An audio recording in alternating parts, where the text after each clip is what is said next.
The moment I saw the police cruiser roll onto my driveway, I knew my quiet afternoon was officially over.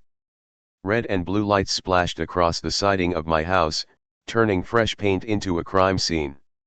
My neighbor stood near the curb, arms crossed, chin raised, wearing the tight smile of someone who thought victory had already arrived. She didn't wave. She didn't speak. She just watched me like I was about to be escorted away from my own property. And for a split second, I wondered if she knew something I didn't. The officer stepped out, calm, unreadable, hand resting lightly on his belt. He glanced at my fence, then at the wooden stakes in the soil, then back at me. "Sir, we received a complaint about illegal construction and property encroachment." I blinked. Illegal encroachment. I had installed that fence exactly where the survey markers told me to. I even paid extra for a licensed surveyor because I knew this neighbor had a reputation for starting trouble. Still, hearing those words out loud made my stomach tighten. She finally spoke, loud enough for both of us. "That fence is 3 feet onto my land. I want it removed immediately." 3 feet. She said it with confidence, like she had measured it herself with a ruler.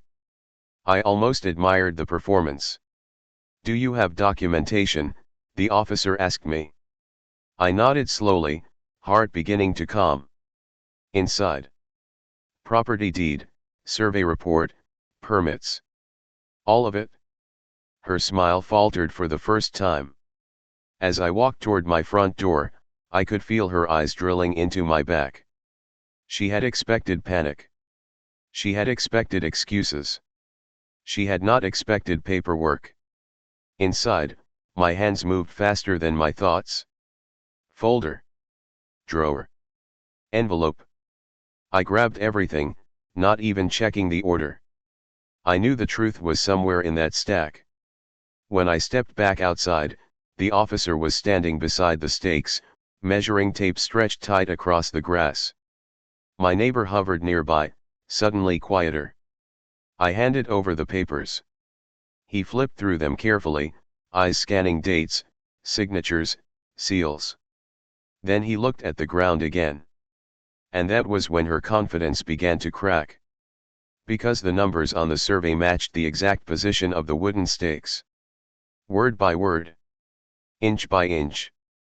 The officer straightened up and turned toward her, not me, with a very different expression than before. Neutral, but firm. "Ma'am, these markers are correct." Her face drained of color. "In fact, this fence appears to be fully within his property line." Silence fell over the yard. And for the first time since the cruiser arrived, I realized something important. She hadn't just called the police on me. She invited them to prove right. She stared at the officer as if he had just betrayed her personally. "That's impossible," she said, voice tight, brittle. "I've lived here for 12 years. I know where my property ends." The officer didn't argue. He simply walked the length of the measuring tape again, double-checking the numbers against the survey sheet in his hand. Calm. Methodical. Unbothered by emotion. I stood a few steps back, watching the scene unfold like it belonged to someone else. My heartbeat had slowed into something steady, almost curious.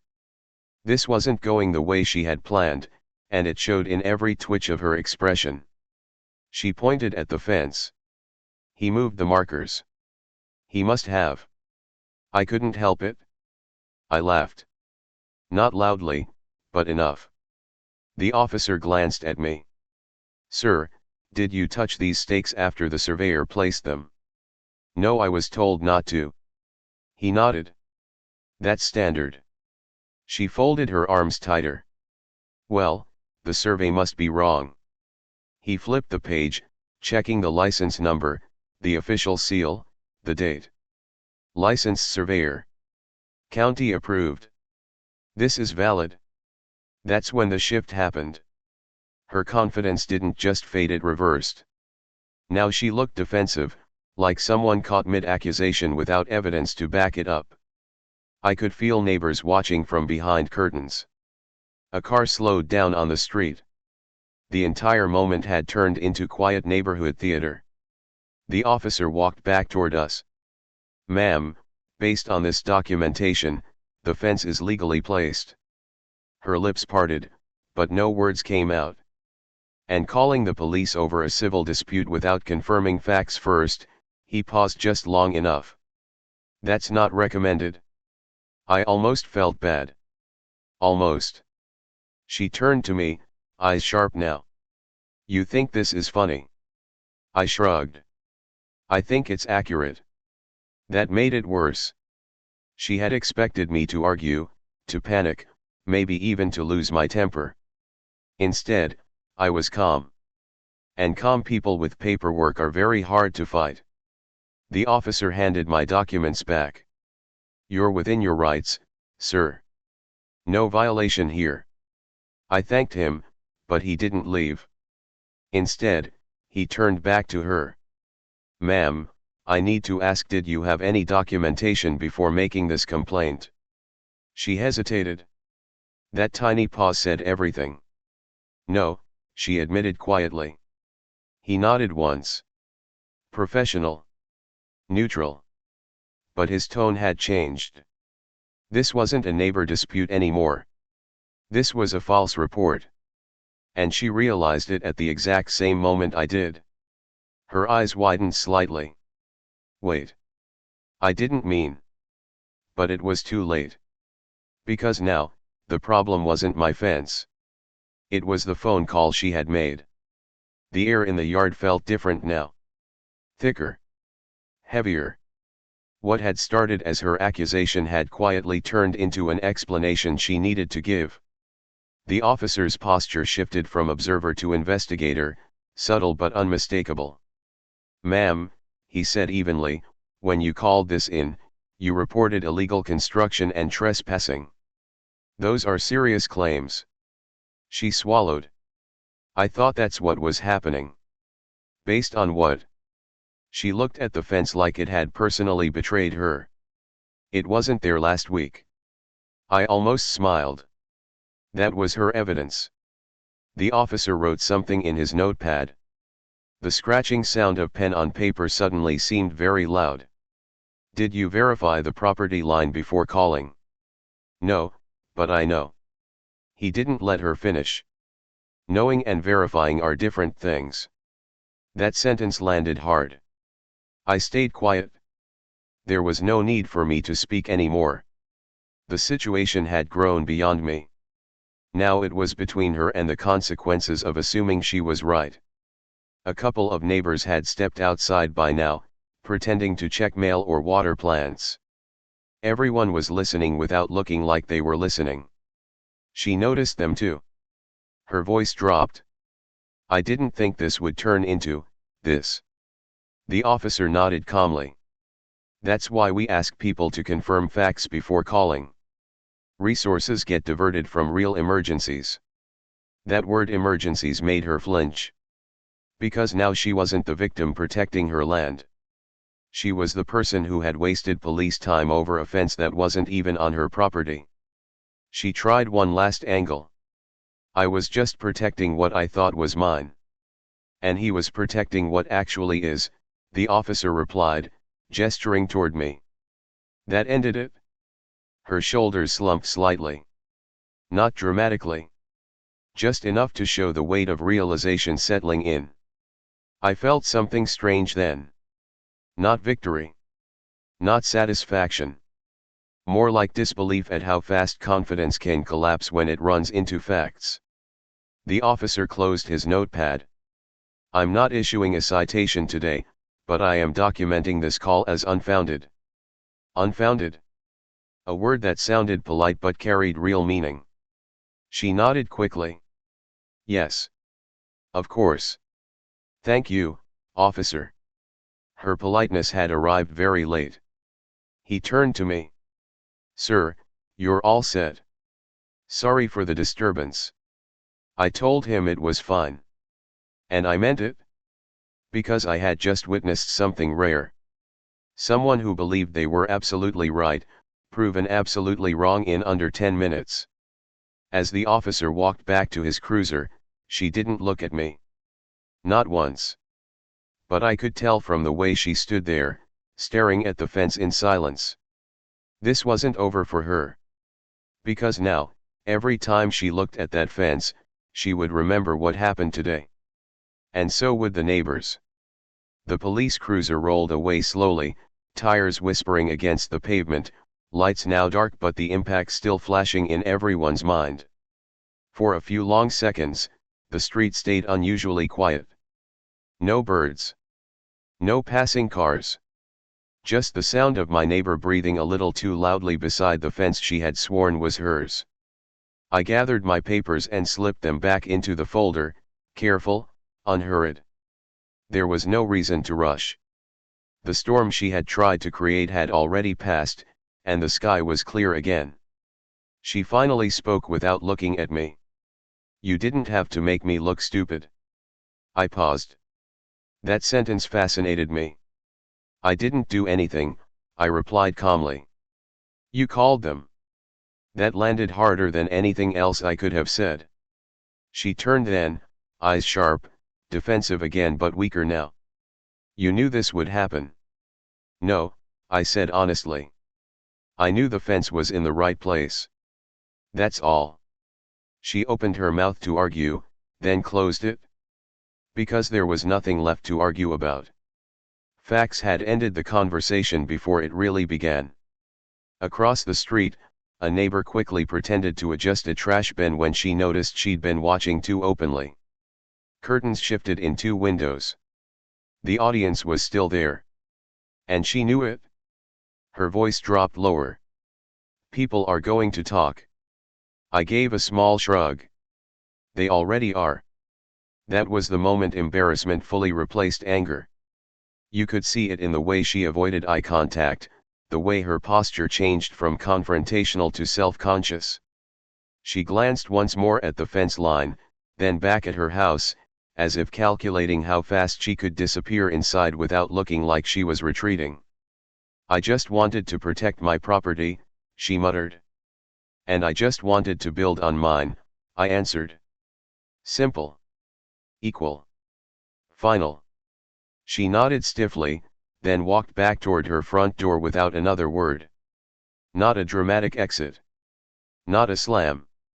Just a quiet retreat from a battle she had started and lost.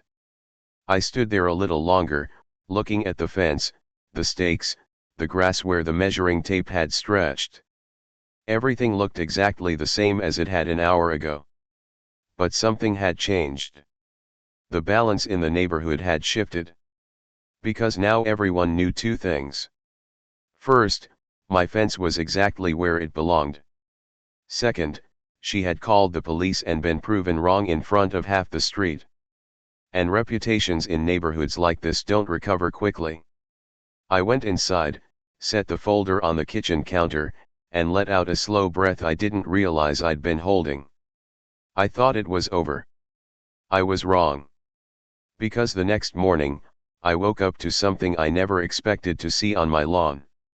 I opened my front door with a cup of coffee in my hand and stopped mid-step. Bright orange paint marked the grass along the fence line.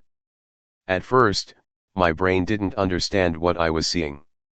The lines were uneven, sprayed in short bursts, zigzagging close to the wooden stakes the surveyor had placed. For a split second, I thought the city had come overnight for some utility work. Then I noticed the paint didn't follow any logical pattern. It circled the stakes. Every single one of them. My stomach tightened. This wasn't official. This wasn't municipal. This was personal. I stepped closer, scanning the yard. The paint was fresh, still slightly glossy in the morning light. Whoever did this had come late at night or very early in the morning. Quietly. Carefully. And there were footprints in the dew. Leading from the sidewalk, straight to the fence. I didn't need a detective to tell me whose shoes those were. I looked across the street. Her curtains moved slightly, then stilled. So that's how this was going to be. She couldn't win with facts, So she had switched to something else. Something petty. Something designed to annoy, not accuse. I took out my phone and started recording. Slow pan across the yard. Close up of the paint. The stakes. The footprints. Documentation. Because I had learned something yesterday. Never assume this is the end. As I filmed, my neighbor's front door opened. She stepped out casually, like she had just come to get fresh air. Sweatshirt. Coffee mug. Innocent expression. "Oh my," she said, loud enough to carry. "What happened to your lawn?" I turned the camera slightly toward her but didn't stop recording. "That's what I'd love to know." She walked a few steps closer to the sidewalk, careful not to step onto my property this time. Lesson learned. "Maybe the city marked it," she offered. "They usually use straight lines," I replied. She nodded thoughtfully, pretending to study it. Strange. We stood there for a moment, the silence thick with fake confusion. Then she added, "You should call someone about that." I almost laughed. Yesterday, she had called the police on me. Today, she was suggesting I call someone about her. I slipped my phone back into my pocket. "I think I will." Her smile faded just slightly. Because she realized something important. I wasn't annoyed. I was collecting evidence. And this time, she wasn't the one making the report. I didn't call the police. I called the non-emergency line and asked a very calm question: what's the best way to document vandalism on private property? The woman on the phone didn't hesitate. Photos. Video. Timestamps. Avoid touching anything. An officer could stop by to make a report if I wanted it on record. Yes, I wanted it on record. Within 30 minutes, a patrol car rolled up again. Not with lights this time. Quiet. Routine. The same officer from yesterday stepped out, and when he recognized me, his eyebrows lifted slightly. "Fence guy," he said. "Fence guy," I confirmed. He walked over to the painted grass and let out a slow breath through his nose. "Not surprised. Just disappointed." "Let me guess," he said, glancing across the street without turning his head fully. I didn't answer. I didn't need to. He crouched near one of the stakes, examining the paint closely. This wasn't utility marking. Wrong color. Wrong pattern. I showed him the video from earlier that morning. The footprints. The fresh paint. The timing. He nodded as he watched. "You did exactly what you were supposed to do." Across the street, her curtain moved again. He stood up and dusted off his hands. "You want to file a report?" "Yes." "Good." That word carried weight. He began writing, asking simple questions. "Time discovered. Any cameras? Any prior disputes?" I answered calmly, clearly, without emotion. Because this wasn't emotional anymore. This was procedural. After a few minutes, he glanced toward her house. "I'll go have a conversation." I stayed where I was, sipping now cold coffee, watching him cross the street. He knocked. She opened the door quickly, like she had been waiting for the moment. Even from a distance, I could see the change in her posture when she realized who it was. This time, she didn't point at my fence. She pointed at the ground, confused, animated, explaining something with wide gestures. He didn't move much. Just listened. Then he said something short. Her arms dropped. Even from across the street, I could see the shift. The same one from yesterday. Confidence draining in real time. A few neighbors had reappeared. Same windows. Same subtle audience. He came back after a couple of minutes.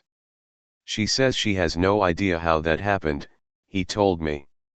"I'm sure she doesn't," I replied. He almost smiled. Reports filed. If it happens again, call immediately. Again. That word hung in the air. Because now there was a pattern forming. And patterns are what turn neighbor disputes into something much more serious. As he walked back to his car, I noticed something else. Her front door stayed closed. No more coffee on the porch. No more pretending. Because for the second day in a row, the police had visited our houses. And for the second day in a row, it hadn't gone the way she planned. By the third morning, the neighborhood felt different. Quieter when I stepped outside. Friendlier when I walked past. People who had never spoken to me before suddenly nodded, smiled, or offered a casual morning as if we had always been on good terms. Word had traveled fast. Not just about the fence. Not just about the police.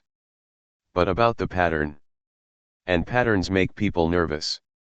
I was trimming a small bush near the driveway when Mr. Hargrove from 2 houses down wandered over, hands in his pockets, pretending he had just happened to be passing by. Rough couple of days, he said. You could say that. He leaned slightly closer. You're not the first, you know. I paused. First what? He tilted his head subtly toward her house. First person she's tried this with. That caught my attention. She did something like this before. He nodded. Last year. Claimed the Petersons parked too close to her lawn. Threatened to call the city. Measured their driveway herself with a tape measure.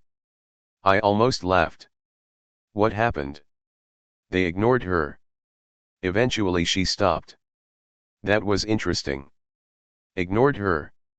I thanked him for the chat, and he walked off like the conversation had never one, just happened.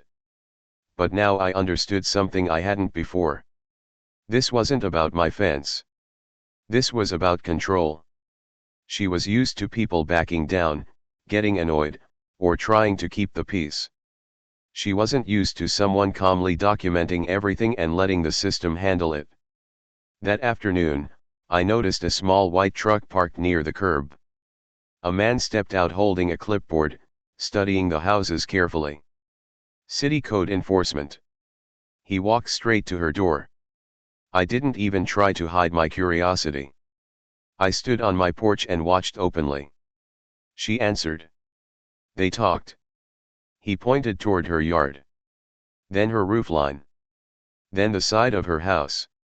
She looked confused. Then defensive. He showed her something on the clipboard. Her shoulders sank. And that's when it clicked. When she had called the police about my illegal construction, the report had included an address. Her address.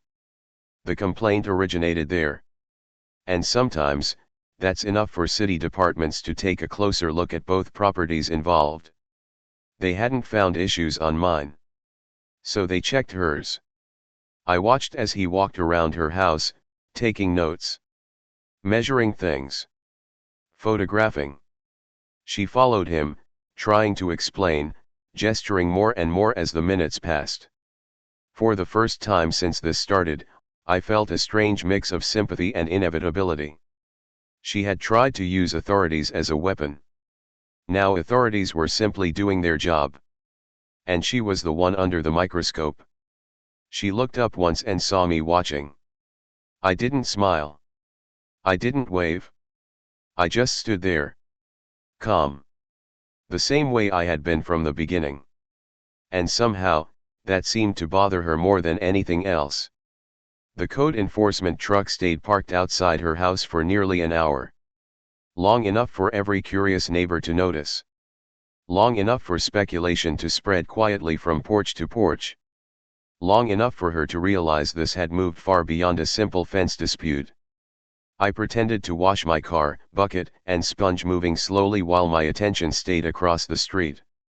The inspector checked the side yard first. Then the back. Then he pulled out a small ladder from the truck and examined the edge of her roofline closely. He took photos. Several of them. She stood nearby, arms folded, trying to look patient but clearly unraveling inside. At one point, she gestured toward my house.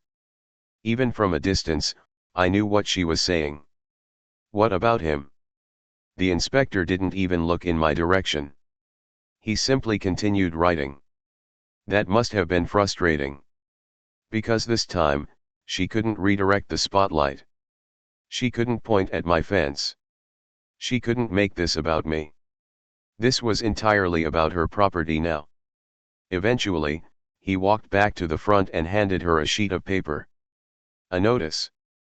Her face changed instantly. Not angry. Not defensive. Worried. She read it twice. Then a third time. Her lips moved silently as she processed whatever was written there. He spoke calmly, explaining something with short gestures. Deadlines. Corrections. Procedures. She nodded stiffly. When he finally drove away, she didn't go inside right away. She stood on her porch holding that paper, staring at nothing.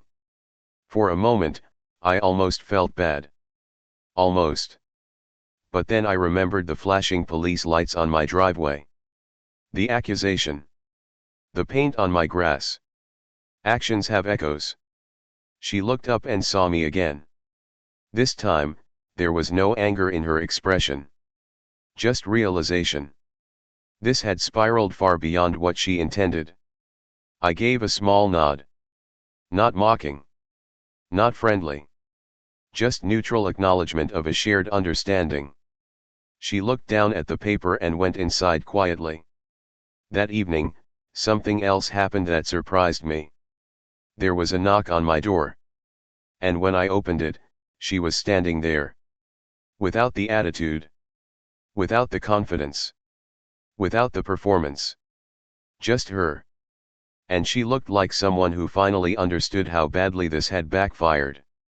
She stood on my porch holding that folded notice in both hands like it was heavier than paper should be. Up close, she looked different. Not smaller, not weaker, just tired. The kind of tired that comes from replaying the same mistake in your head too many times. I owe you an apology, she said quietly. I didn't interrupt. I didn't rescue her from the moment. I let the silence sit there so the words had to travel the full distance. I shouldn't have called the police, she continued. I should have asked you first. I assumed. And then I doubled down when I realized I was wrong. That part surprised me. The honesty. She glanced back toward her house. They found 3 code violations. Things I've been putting off for years. The roof edging, the side shed placement, and a permit issue from an old patio extension. I nodded slowly. That matched what I had seen. I didn't think any of this would happen, she admitted. I just wanted control of the situation. There it was. Control. Not property lines. Not fences. Control. I'm not asking you to fix anything, she added quickly.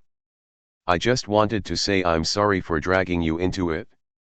I studied her face for a moment. She wasn't acting. There was no performance left. Just someone dealing with consequences she hadn't predicted. I appreciate the apology, I said. She exhaled, like she had been holding her breath the entire walk over. And the paint on your lawn. I didn't do that, she said. I held her gaze. She didn't look away. I believe you, I replied. Whether it was true or not didn't matter anymore. The message had already been delivered. The report had already been filed. The lesson had already landed. She gave a small nod. I'll stay out of your way from now on. That's all I wanted from the beginning, I said. She managed a faint, embarrassed smile. Nice fence, by the way. I almost laughed. Thanks. She turned and walked back across the street, slower than before, like someone returning from a long conversation with themselves. I watched her go, then looked at the fence one more time.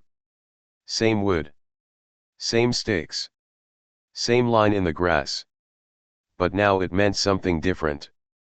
It wasn't just a boundary between two properties. It was the exact point where assumptions met facts. Where control met reality. Where a phone call meant to cause trouble had quietly rewritten the balance of an entire neighborhood. And all I had done was build a fence exactly where it belonged. Thanks for watching. If you enjoy it, please subscribe to my channel, share it with your friends, and drop your thoughts in comments. Your support means the world to me.